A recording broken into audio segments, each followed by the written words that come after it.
এর লিগা।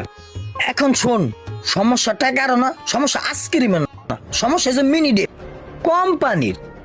তুই যখন গেছোস তখন বিষয়টা আমি চিন্তা করে ভাইবা দেখলাম, গবেষণা কইরা, যে তোর মোবাইলেরও মিনিটের ম্যাচ শেষ, আমার মোবাইলেও মিনিট আছে কিন্তু ম্যাচ নাই। চিন্তা করে দেখলাম, যদি তোর আর আমার মোবাইলে মিনিটের ম্যাচ না থাকে, তো বাংলাদেশে এরকম হিসাব করলে কত কোটি মানুষ প্রতিদিন মিনিট ভরে, তো কত কত কোটি টাকা মিনিটের ম্যাচ শেষ হয়ে যেতেছে প্রতিদিন। তো কত কত কোটি টাকা এই মানুষগুলোতে কোম্পানি হাতে নিতেছে, এটা একবারও চিন্তা করে দেখছোস? আসলেই তো আমি প্রতিদিন 20 টাকার করে একটা মিনিট কাট ভরি, কিন্তু সবটি মিনিটের কথা তো আমি কইতে পারি না, এর আগেই ম্যাচ শেষ হয়ে যাগা। এর মানে কি সর্বোচ্চ আমি 4-5 মিনিটের কথা বলি। এখন তাহলে আমি আর মিনিট ভরবো না, বলে ডাইরেক্ট টাকাই ভরমু, এছাড়া আর কি করবো? বুঝলাম তো তোর কথা ঠিকই, তুই যে টাকাটা ভরবি সেটা বললো